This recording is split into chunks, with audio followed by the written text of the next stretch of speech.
कलयुग से पहले के 3 काल यानी सतयुग, त्रेता युग और द्वापर युग में वीरों को 4 श्रेणियों में बांटा गया था। अर्धरथी, रथी, अतिरथी और महारथी। लेकिन ये बंटवारा किया कैसे जाता था? आखिर किस वीर को कौन सी उपाधि दी गई? दरअसल योद्धाओं को उनके शारीरिक बल, अस्त्र शस्त्र चलाने की क्षमता, दिव्यास्त्रों और उनके युद्ध कौशल के आधार पर ये उपाधियां दी जाती थी। तो सबसे पहले इन 4 उपाधियों के बारे में जानते हैं। अर्धरथी। अर्धरथी का मतलब होता है आधा रथी, यानी ये उपाधि उन वीरों को दी जाती है जो अस्त्र शस्त्रों को चलाने में अकेले ही 2000 योद्धाओं से युद्ध करने की क्षमता रखता था। रथी। रथी उन्हें कहा जाता है जो लगभग 5000 योद्धाओं से युद्ध करने की क्षमता अकेले रखता था। अतिरथी। अतिरथी वो योद्धा होते थे जिन्हें सामान्य अस्त्र शस्त्रों के साथ दिव्यास्त्र भी प्राप्त थे और वो उसे चलाना भी जानते थे। इसके अलावा ये युद्ध में 12 रथियों यानी 60,000 योद्धाओं से युद्ध करने की क्षमता रखते थे। महारथी। महारथी इस कोटि में सबसे ऊपर माने जाते थे। ये वो योद्धा होते थे जो अस्त्र और शस्त्रों के अलावा दिव्यास्त्र और ब्रह्मास्त्र पर अपना पूरा नियंत्रण रखते थे। महारथियों के अंदर 12 अतिरथियों की शक्ति होती थी,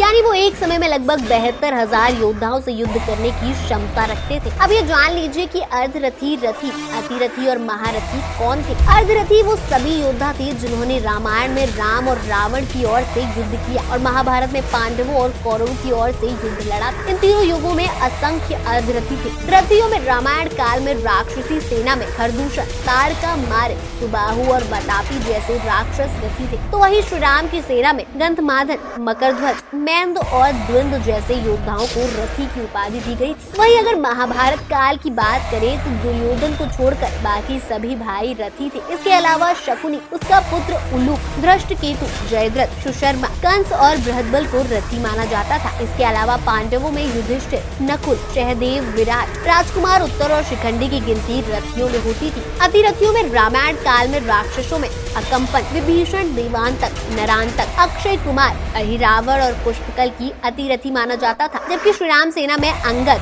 नल, नील, प्रहस्त, भरत पुत्र पुष्कर, हनुमान जी के पिता केसरी, लवर कुश को अतिरथी माना गया है। और महाभारत की बात करें तो शल्य, भूरिश्रवा, द्रुपद, सात्यकी, कीचक, घटोत्कच, भीम, जरासंध, धृष्टद्युम्न, कृतवर्मा, कृपाचार्य, शिशुपाल, रुक्मी, नरकासुर और प्रद्युम्न की गिनती अतिरथियों में होती थी। अब आते हैं महारथी। तो महारथियों में रामायण काल में भरत, शत्रुघ्न, सुग्रीव, अतिकाय, कुंभकर्ण, प्रहस्त, जामवंत, बाली और रावण को महाबली की उपाधि दी गई थी। वहीं महाभारत में महारथियों में अश्वत्थामा, बर्बरिक, बब्रुवाहन, अभिमन्यु, अर्जुन, दुर्योधन, पितामह भीष्म, कर्ण और गुरु द्रोणाचार्य को महारथी की उपाधि दी गई थी। ऐसी ज्ञानवर्धक जानकारी के लिए हिंदू आस्था चैनल को फॉलो करें।